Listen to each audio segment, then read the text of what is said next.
If walls could talk, the Doane Jail in Toronto would never stop whispering. Some say this place still echoes with footsteps that don't belong to the living. Others believe shadows move on their own, long after the doors were locked for good. But behind the ghost stories is something even darker. A history built on overcrowding, violence, punishment, and lives that ended too soon. Today, we're taking you inside one of Canada's most notorious prisons. A place many call the most haunted building in Toronto. Welcome to the Doane Jail's dark past, Toronto's most haunted prison. The Doane Jail opened in 1864. At the time, it was considered modern, even stylish. It had high ceilings, big windows, and a design meant to reform people, not just punish them. But that hope didn't last long.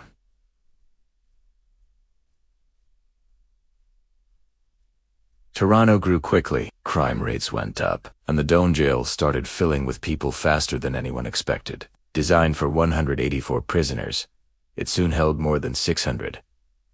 Cells meant for one person now held 3 or 4. Some prisoners slept sitting up because there wasn't even enough floor space to lie down. The jail became overcrowded, loud, and unbearable, a pressure cooker of anger, fear, and desperation. Life inside the Doane Jail was cold, cramped, and harsh. Prisoners lived with poor air circulation, limited sunlight, dirty washrooms, rodents, and fights that broke out.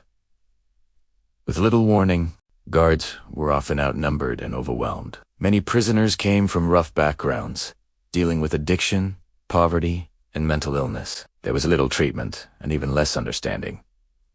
Punishments were strict. Isolation cells were tiny, dark, and cold. Some prisoners stayed there for days, hearing nothing but their own breathing and the building creaking around them. And in a jail this old, those creaks felt like voices. Eben Buck, 10 people, said the Doane Jail had a presence, something heavy in the air.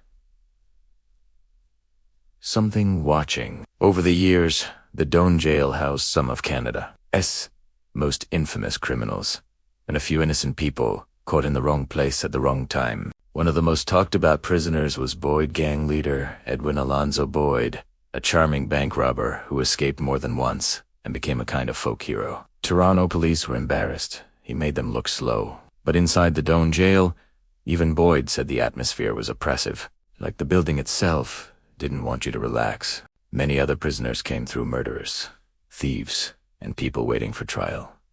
Some stayed for months. Some left in handcuffs, and some never left at all. For decades, the Doane Jail was also a place of execution. Between 1908 and 1962, the Doane Jail executed 26 men. The gallows were hidden behind a heavy iron door. The trapdoor still existed long after the last execution. Guards said the chamber was always cold, even in summer. Prisoners sentenced to death were kept in what was known as the last cell.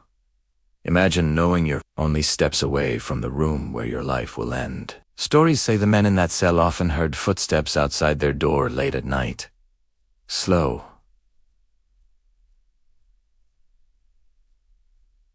Heavy. Way too slow to be a guard on duty. Some claimed they heard whispering. Others said they felt someone sitting on their bed in the dark. When the final execution took place in 1962, Canada was already debating whether the death penalty should continue. 2 years later, the gallows were officially shut down. But the memories stayed. And so, people say, did the spirits, once the jail closed, security guards, construction workers, and even nurses, when part of the building became a health center, reported strange events, shadow figures moving across empty rooms, doors slamming with no wind, cold spots that felt like walking into a freezer, whispers heard when no one else was around. Some staff refused to go into certain areas alone. One of the most famous stories is about a man seen walking down a hallway wearing an old-style prisoner uniform. When a worker tried to speak to him, the man turned a corner and vanished. Another story involves strange handprints appearing on cell bars. Workers wiped them off. Minutes later, they returned. People believe the restless spirits of former prisoners, especially those who died violently or unjustly, still roam the hallways. The execution chamber is said to be the most active. Visitors report feeling watched. Some say they suddenly can't breathe.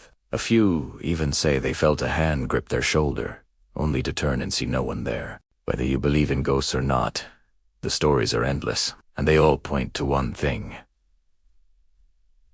The Doane Jail's past never truly left. The Doane Jail officially closed in 2013, after nearly 150 years of operation. Parts of the old building were restored and turned into a modern health center, but the original East Wing, where most of the suffering happened, still stands, silent and eerie. Tours are rare. Access is limited. It remains one of Toronto's most mysterious landmarks. Today, the Doane Jail is a mix of history and legend, a reminder of a time when punishment was harsh, conditions were grim, and many voices were never heard. So what do you think? Is the Doane Jail truly haunted? Or are the ghost stories simply the echoes of a dark past? Whether you believe in spirits or not, one thing is certain. The Doane Jail carries memories that time can't erase. If you enjoyed this journey into Canadian history and maybe into the supernatural, make sure to like, subscribe, and share this video. Thanks for watching, and stay curious.